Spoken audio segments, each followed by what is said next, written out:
Agora uma reportagem exclusiva. Um rapaz em busca de justiça, depois de ter ficado 7 meses preso por um crime que ele não cometeu. A confusão toda aconteceu depois de um acidente com a polícia. Ele apresentou o documento que tinha o mesmo nome de um integrante de uma facção criminosa que estava foragido. Depois de 7 meses separados, pai e filho finalmente puderam se reencontrar. Quando eu estava lá naquele lugar, eu sentia falta de todo mundo. Sim, família, saudade, mas o Gabriel era a parte que a fotinha que eu pegava, que foi para minha foto, e eu olhava e eu via aquele rostinho e sentia a dor que ele sentia. O pior de tudo, a separação entre os dois foi por causa de um crime que Jonatas garante que não cometeu. Foi em 24 de novembro do ano passado. Jonatas era auxiliar de produção. Tinha voltado do trabalho, descansado durante a tarde em casa e de noite foi até o açougue para comprar o jantar para a família. Mas no meio do caminho aconteceu um acidente. A bicicleta que Jonatas pedalava esbarrou em uma viatura da polícia. Foi quando começou um pesadelo. Pediram meu RG, meu nome completo, eu dei. E quando eu dei o nome, o policial puxou ali no telefone ali e eu vi ele esboçou uma reação de que estava algo errado, né? Eu olhei assim, eu dei aquela olhada e ele levantou, pôs a mão no revólver e falou: "Você está preso". Ele foi algemado e levado para a delegacia. E quando chegou lá no quarto DP, eu tive a notícia que eu estava foragido desde 2018. Porém, minha consciência tranquila, perguntei pro policial, falei: eu estava trabalhando em 2018, a resposta dele foi: todo mundo fala isso, que estava trabalhando. Segundo a polícia, Jonatas Barbosa dos Santos estava sendo procurado por participar de uma organização criminosa e do tráfico de drogas no estado de São Paulo. O rapaz tentou argumentar que algo estava errado, mas não foi ouvido e acabou sendo levado a um centro de detenção provisória em São Paulo. A Secretaria de Segurança Pública informou que, diante das provas de identidade e da ordem judicial expedida, os agentes executaram a determinação legal. E o Ministério Público e o Poder Judiciário foram prontamente comunicados.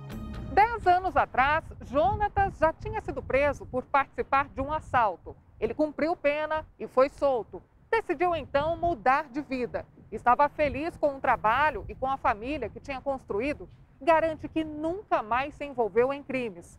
Mal poderia imaginar que seria levado novamente para a penitenciária, mas dessa vez por causa de um engano. Pela acusação, eu não tinha dúvida nenhuma que ele não tinha nada a ver. Porque a gente sabe da conduta dele, sempre soube, e jamais duvidei de que ele era inocente, eu sempre tive a certeza. O advogado analisou o processo e descobriu várias provas de que Jonatas tinha sido vítima de um grande erro. Entre o Jonatas que foi preso e o homem que estava sendo procurado pela justiça, havia em comum apenas o nome. Os dois se chamam Jonatas Barbosa dos Santos, mas as semelhanças acabam por aí. O número do documento é diferente, o nome dos pais também. E o que acabava de vez com todas as dúvidas era a foto do homem foragido. As características dele eram bem diferentes das do Jonatas, que foi preso. Realmente, de fato, esse crime aconteceu. Porém, o mérito da defesa foi distinguir as pessoas. Porque o meu cliente é inocente e só conseguiu ficar demonstrado isso pelas fotos, pela diferença do nome das mães, das mulheres e dos filhos. Com todas as evidências, a família tinha certeza de que Jonatas seria solto pela justiça. Mas na audiência que aconteceu em março, todos tiveram uma surpresa. A juíza condenou Jonatas a 16 anos de prisão. Então minha mente ficou triste por conta disso. Poxa, mas tá lá, tem prova que não sou eu, tá tudo bem claro que não sou eu, por que fazer isso? Uma falta de vontade de ler um processo, isso que eu vejo das autoridades. Jonatas chegou a perder as esperanças e o sofrimento que enfrentava na prisão começou a ficar cada vez maior. Mas o lugar estava empesteado de vírus, de coisa ruim. Eu peguei sarna nas partes íntimas, no corpo todo, meu corpo tá todo marcado aqui. Mas o pior para ele foi a distância do filho Gabriel, que chegou a ficar doente. O menino perguntava sempre pelo pai. Logo em seguida, a esposa dele arrumou um serviço e eu tive que cuidar do neném. E ele chegava lá no meu mercadinho chorando, eu ia acalentar e eu começava a chorar também. Então foi muito difícil. Foi uma barra assim que eu não desejo para ninguém. Ela falou para ele, tipo, ela falou assim, seu papai, ele foi preso. Aí ele pegou e, tipo, sentou no sofá, pegou uma foto e começou a chorar. Tipo, chorava, soluçava muito. Certa de que Jonatas não pertencia a nenhuma organização criminosa, a defesa contestou a decisão da juíza e insistiu na inocência do homem. O Núcleo de Jornalismo Investigativo da Record TV entrou em contato com o Ministério Público, questionando por que as provas não foram levadas em consideração. Os promotores então analisaram novamente o caso e, finalmente, a prisão preventiva de Jonatas foi revogada. E ali a gente correu pro abraço, filho, eu não acredito que você está aqui, eu não acredito, eu não acredito. Mas os problemas ainda não acabaram.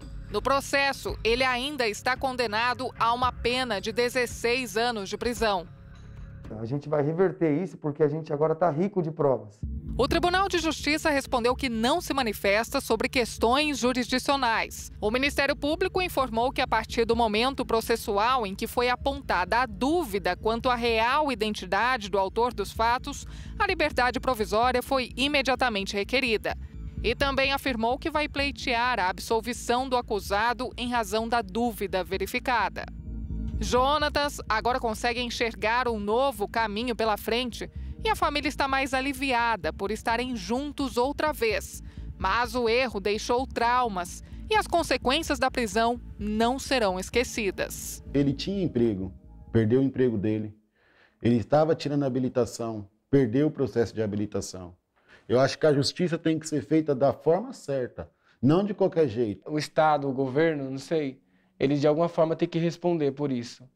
Porque se isso não for acontecendo e não for exposto isso da forma que está sendo, vai continuar acontecendo.